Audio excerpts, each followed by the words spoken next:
Shalom, Sanmonani. My name is Mpumelelo. Welcome to this channel. I would like to take this opportunity to thank you for your continued support. I'm encouraged by the inputs that are made every week, every day. I'm encouraged by messages of support beyond this channel. There are times when I really feel like I should close shop, but I would suddenly get a word of encouragement. I would get someone who would send me a link to other channels, and I will be encouraged to carry on with this message. If you are new to this channel, please consider to subscribe.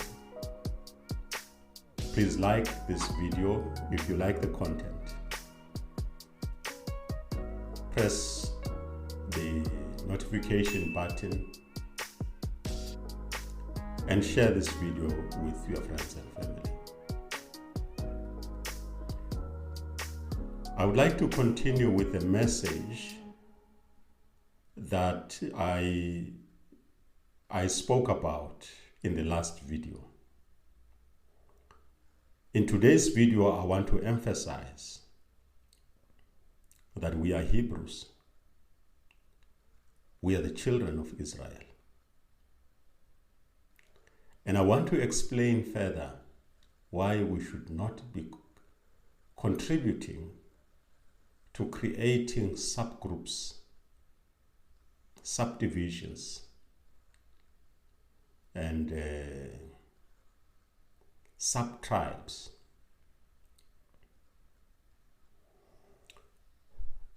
You know, we have, I hate to say it, but we have one common enemy. An enemy that is cunning, an enemy that is united, an enemy that is divisive. If we are not careful, we will be devouring each other, and we will not conquer the enemy. But we will focus on fighting each other, and the enemy will be laughing at us. You see, I come from this continent which is called Africa, a continent that is divided. First, we were forced into countries. We were subdivided into countries by artificial borders that were created by the colonialists for their own purpose. Secondly, we were divided along tribal lines. There are many tribes here. Some of them, they hate each other. And there has been, people have survived tribal wars for many years. And what is left is hatred among people. In Nigeria alone, there are over 200 languages that are spoken. And those languages are divided along tribal lines. So you can expect that over those 200 languages that are spoken, there are also tribes, over 200 tribes. In South Africa, there are about 9 major or big tribes. Of those, there are 2 perhaps that are prominent. There's a group called the Nguni people, which is perhaps the biggest, and it's the biggest in the continent. It has over 30 million people who associate with the Nguni group. This concept of Bantu is a concept which was brought about by white people who were studying the cultures and traditions and languages of black people. Europeans who are anthropologists and linguists, they brought about this subgrouping of people. But they have weaponized it against us. It is used as a weapon to divide us further. It's not uniting people at all. These tribes are not uniting people. They were used during the colonial era. In South Africa in particular, the apartheid government survived because of these tribes. I mean, imagine, we were oppressed by a minority of people. It sickens me that only about 3 million people were oppressing over 30 million people. It feels like, why couldn't we just trample over these people? They were a minority, but they were cunning. We were weak. We were divided along tribal lines. And the entire Africa is divided along tribal lines. If you go to Zimbabwe, there are 2 major tribes, the Shonas and the Ndebeles. They don't like each other that much. You are unlikely to see someone from the Ndebele people who will become a president, not in the near future. This was designed by the colonialists. If we bring in another tribe, another subgroup, and we call it the Bantu Israelites, the Hebrew Israelites, we are going to create a problem. We are going to create a problem that will only benefit our enemy. They want to see us divided. They want to see us divided. You know, I'm not doing this to discourage other people. I'm not doing it for prominence. I think if it will be helpful, I will be happy to close shop and allow other people to do this important work of awakening our people. But it's not helpful to rally around people using different subgroups. I would like you to bear in mind that here in this continent, this subgroup called the Bantu people is not really as important as you think it might be. People are more preoccupied with their tribes and their languages and their customs and their practices than what they have been, labeled as Bantus. And the word Bantu, if I can just explain, it resonates more with the Nguni people. Because in the Nguni languages, the word Bantu means Abantu. That's why you find expressions around this word. Umuntu, ngumuntu, ngabanye abantu. A direct translation to this expression is, a human being is a human being because of other human beings. Those are the things we are taught when we are young. But a lot of people here in this continent associate with that. They resonate with it. You are because of other people. Then we talk about Ubuntu. What is Ubuntu? Ubuntu is humanity in our languages. Ubuntu. When you say you have Ubuntu, we say you have humanity.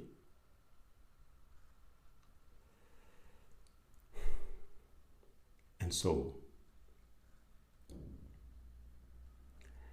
in a society that comes from colonialism, that comes from oppression, that is deeply divided, we would rather organize them and conscientize them of who they are in real terms. Who are they? Our history is written by white people, and they are telling us that we are Bantu, we are black. But we know now. I like one of the program that was a link that was sent to me, and I think its title is "We Woke Now."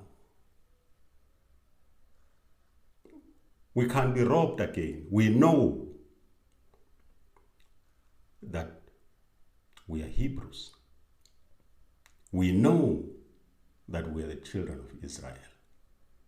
We know that we are the seed of Abraham, Isaac, and Jacob. But there are many who don't know this. There are many who are still trapped in tribes, and they need to be awoken. But how do we do that?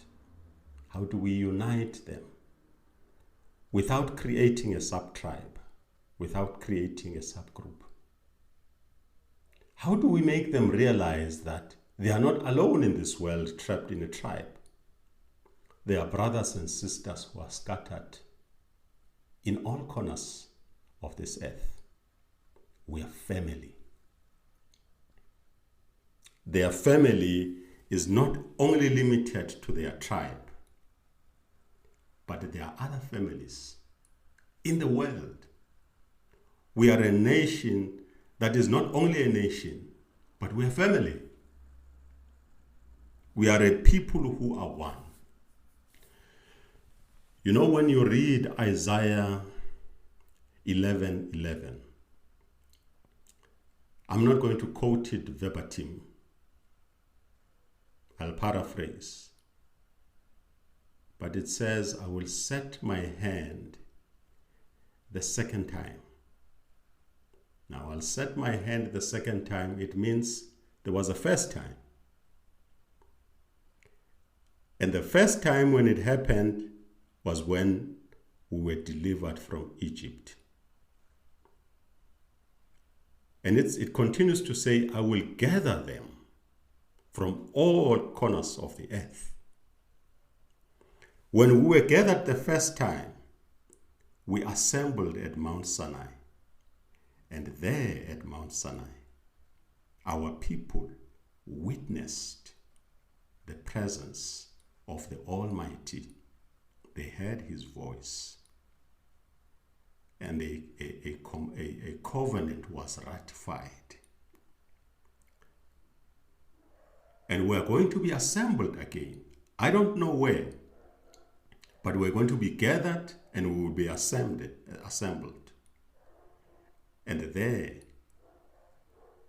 a new covenant will also be instituted.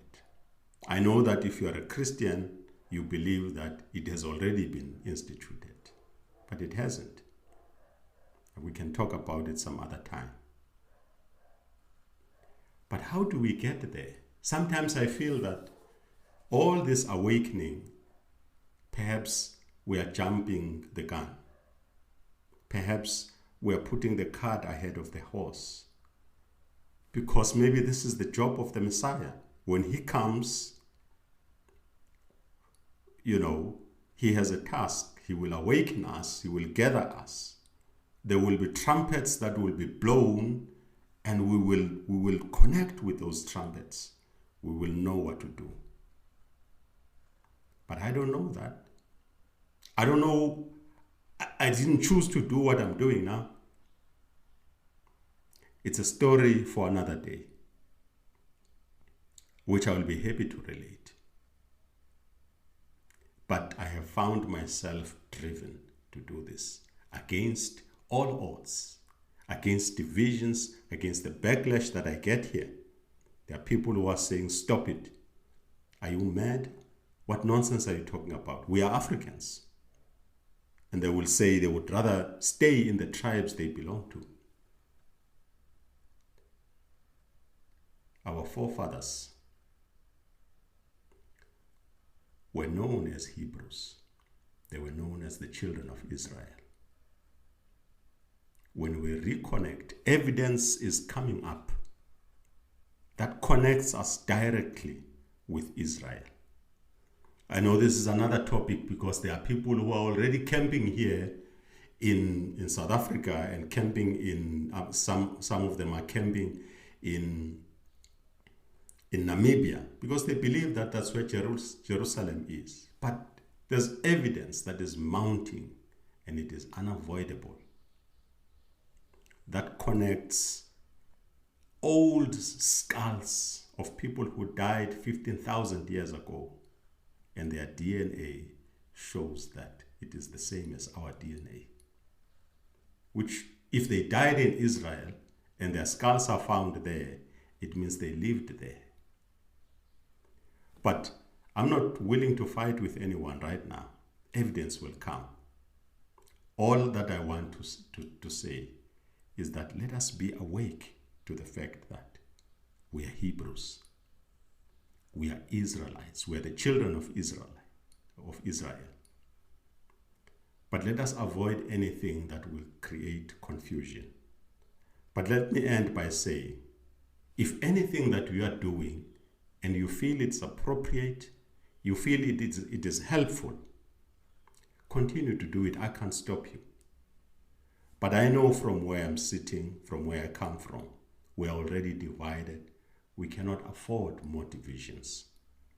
Not even divisions among ourselves, because these divisions are weaponized against us. They work against us. They benefit someone else. Please consider what I'm saying. Please think about it. I think this will be the last message about tribes and subgroups and all these things.